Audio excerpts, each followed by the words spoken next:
Olá, seja muito bem-vindo para mais um encontro com a palavra. Acomode-se e abre sua Bíblia na primeira carta de Paulo aos Coríntios, capítulo 10, versículo 12. Começaremos o estudo de hoje com este trecho da palavra de Deus. Diz assim: Assim aquele que julga estar firme, cuide-se para que não caia. Não sobreveio a vocês tentação que não fosse comum aos homens. E Deus é fiel. Ele não permitirá que vocês sejam tentados além do que podem suportar. Mas, quando forem tentados, Ele mesmo lhes providenciará um escape para que o possam suportar. Por isso, meus amados irmãos, fujam da idolatria. A partir do capítulo 8 desta carta, Paulo tratou da questão de se comer carne sacrificada a ídolos que era vendida no mercado por um preço mais baixo. Isso se tornou uma polêmica para a igreja de Corinto. Era certo ou errado comer aquela carne? Alguns mais intelectualizados diziam, não tem problema nenhum, a imagem em si não representa nada, não tem nada a ver com o Deus e o Filho verdadeiros, por isso não tem problema comer aquela carne. Os cristãos podem comer essa carne sim. Outros diziam, de jeito nenhum, aquela carne está associada à idolatria e à imoralidade envolvida nesta prática. Por isso um crente não pode comer esta carne. Essa era a discussão na igreja de Corinto. Do início do capítulo 8 até a metade do capítulo 10, Paulo tratou desta questão e, a princípio, ele disse que esse problema deveria ser resolvido tomando por base a consciência. Uma vez ouvi dizer que a consciência é uma voz baixinha que fala dentro de nós e que nos faz sentir ainda mais baixinhos. Todos os conceitos e princípios que aprendemos de nossos pais e durante nossa infância formam nossa consciência, por isso ela é falível. Tudo que você ouviu sobre certo e errado moldou sua vida e sua consciência. E como seus pais são falíveis, sua consciência também é. Acaba sendo aí, então, um guia sujeito a erros. Como este não é o único padrão para resolver esse tipo de questão, Paulo foi mais além.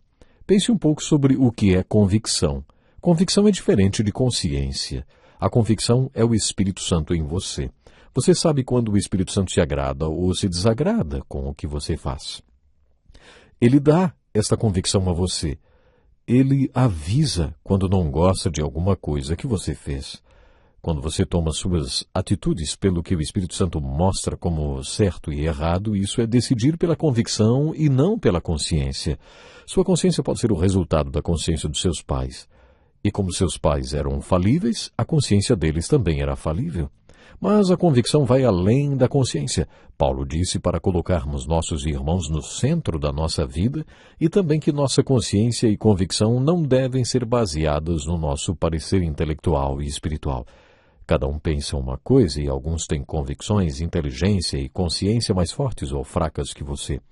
Por isso Paulo deixou mais um fator para ser observado, a consideração pela consciência do outro irmão. Paulo esclareceu melhor esta questão no capítulo 13 desta carta, quando falou sobre o amor. Ou seja, o amor é a chave da questão, o amor pelo irmão e o interesse pelo bem-estar dele. Tornei-me tudo para com todos. Por isso devemos abrir mão de certas convicções que temos por causa do irmão mais fraco. Devemos nos tornar fracos para que o fraco seja edificado e evangelizado. Foi com esta argumentação que ele iniciou esta passagem. No capítulo 10, Paulo apresentou exemplos de pessoas do Velho Testamento que acharam que nunca cairiam, mas caíram. Ele alertou contra o perigo de nos associarmos com qualquer coisa que tivesse a ver com idolatria. Nos versículos 12, 13 e 14, Paulo nos falou sobre aquele tipo de pessoa que acha que nunca erra. Esse tipo de pessoa anda sempre na corda bamba. É claro que, como a Bíblia diz, Deus nos livra de cairmos, mas o livramento vem quando fugimos, conforme Paulo falou no versículo 14. A partir do versículo 14, Paulo aconselhou a fugirmos de tudo que fosse associado à idolatria. Acompanhe comigo a leitura dos versículos 14 ao 24 do capítulo 10, diz assim: Por isso, meus amados irmãos, fujam da idolatria.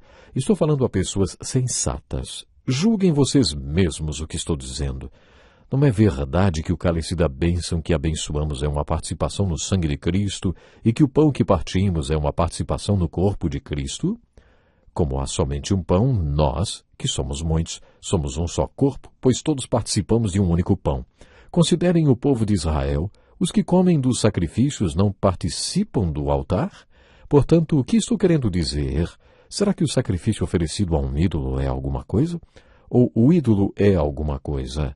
Não. Quero dizer que o que os pagãos sacrificam é oferecido aos demônios e não a Deus. E não quero que vocês tenham comunhão com os demônios. Vocês não podem beber do cálice do Senhor e do cálice dos demônios. Não podem participar da mesa do Senhor e da mesa dos demônios. Porventura provocaremos o ciúme do Senhor? Somos mais fortes do que ele? Tudo é permitido, mas nem tudo convém. Tudo é permitido, mas nem tudo edifica. Ninguém deve buscar o seu próprio bem, mas sim o dos outros. Esse é o conselho de Paulo. Atente para o versículo 24, que diz assim: ninguém deve buscar o seu próprio bem, mas sim o dos outros. O conselho de Paulo é para que consideremos o que nosso irmão pensa e o que é melhor para ele. Esse é um conselho muito prático. Ouça agora o trecho que vai do versículo 25 ao 33, que diz assim: comam de tudo que se vende no mercado sem fazer perguntas por causa da consciência, pois o Senhor é a terra e tudo que nela existe. Se algum descrente o convidar para a refeição e você quiser ir, coma de tudo que lhe for apresentado, sem nada perguntar por causa da consciência. Mas se alguém lhe disser: isto foi oferecido em sacrifício, não coma, tanto por causa da pessoa que o comentou, como da consciência, isto é, da consciência do outro e não da sua própria. Pois por que minha liberdade deve ser julgada pela consciência dos outros? Se participo da refeição com ação de graças, porque sou condenado por algo pelo qual dou graças a Deus? Assim quer vocês comam, bebam ou façam qualquer outra coisa, façam tudo para a glória de Deus. Não se tornem motivo de tropeço nem para judeus, nem para gregos, nem para a igreja de Deus. Também eu procuro agradar a todos de todas as formas, porque não estou procurando o meu próprio bem, mas o bem de muitos, para que sejam salvos. Paulo encerrou esta sessão de sua carta da maneira, como ele sempre gostava de fazer, aliás, de uma maneira brilhante. Ele introduziu uma ética que, na minha opinião, apenas crentes maduros são capazes de compreender e aplicar. A prova de maturidade cristã está no amor. Mas o que é amor? Amar é estar centrado nos outros, conforme Paulo falou no versículo 24. Ninguém deve buscar o seu próprio bem, mas sim o dos outros. Paulo levantou a hipótese de que alguns daqueles irmãos de Corinto poderiam ser convidados para jantar e que, como prato principal, carne fosse oferecida. Os coríntios não deveriam perguntar: essa carne foi sacrificada a ídolos? Deveriam simplesmente comer, sem perguntar nada. Mas se o anfitrião dissesse: olha, gostaria que você soubesse que esta carne foi sacrificada a ídolos. Nesse caso, por um problema de consciência, eles não deveriam comer aquela carne. Aí Paulo acrescenta: não por causa da sua consciência. Parece que esta questão era muito importante para ele. Ele se antecipou à pergunta que os coríntios fariam e escreveu assim: por que minha liberdade deve ser julgada pela consciência dos outros? Aí ele explicou o porquê, dizendo assim: porque, como discípulo de Jesus Cristo, tudo que você faz deve ser para a glória de Deus, até mesmo o que você bebe ou come. Você deve viver de tal forma que jamais seja pedra de tropeço para ninguém, nem para gentios, nem para judeus. Tenha isso em mente. Tudo que você faz deve ser para a glória de Deus e para a salvação e proveito de outros. Não busque o seu próprio interesse, não seja egocêntrico. Tenha o outro no centro da sua vida. Esse é um princípio maravilhoso, pelo qual todo crente deve guiar suas atitudes. Eu não acho que esse princípio seja para todos os crentes. À medida que caminhamos em Cristo, nossa fé cresce. Isto não é para crianças espirituais. Os bebês espirituais não conseguem entender este princípio, mas um líder da igreja deve acreditar nessa filosofia de ministério, nessa filosofia de vida cristã apresentada por Paulo nestes 3 capítulos. Esta é uma filosofia cristocêntrica. A glória de Deus é o desejo do coração do cristão maduro. Ele não pensa no seu próprio interesse, nem em tirar vantagem das situações. No centro da vida do cristão maduro está a salvação das outras pessoas. Foi isso que ele disse nos versículos 19 a 23, capítulo 9. Ele afirmou: tornei-me tudo para com todos, para, de alguma forma, salvar alguns. Ele afirmou a mesma coisa no 1º capítulo de Romanos. Sou devedor tanto a gregos como a bárbaros, tanto a sábios como a ignorantes. Por isso estou disposto a pregar o evangelho também a vocês que estão em Roma. Não me envergonho do Evangelho, porque é o poder de Deus para a salvação de todo aquele que crê, primeiro do judeu, depois do grego. Isto é ter Cristo e a salvação dos outros no centro da sua vida, a fim de que pessoas sejam salvas. Existe mais um motivo para ter o outro no centro da nossa vida. E aquela pessoa que já foi salva, hein? E a sua edificação? Será que você se importa com o crescimento espiritual do seu irmão? Nesse sentido, sua vida é outrocêntrica também? Você sempre terá uma oportunidade de levar uma pessoa a Cristo ou de edificá-la. O que você pode fazer para edificar, encorajar ou fortalecer alguém? Você também deve ter certeza que suas atitudes não estão impedindo que pessoas venham a conhecer a Cristo. Estes 3 princípios servem para nos guiar nas questões cinzas da nossa vida, aquelas que não envolvem um conceito absoluto de certo ou errado. Esses 3 princípios envolvem a glória de Deus. O que glorifica a Deus? A salvação dos homens, o evangelismo e a edificação dos crentes.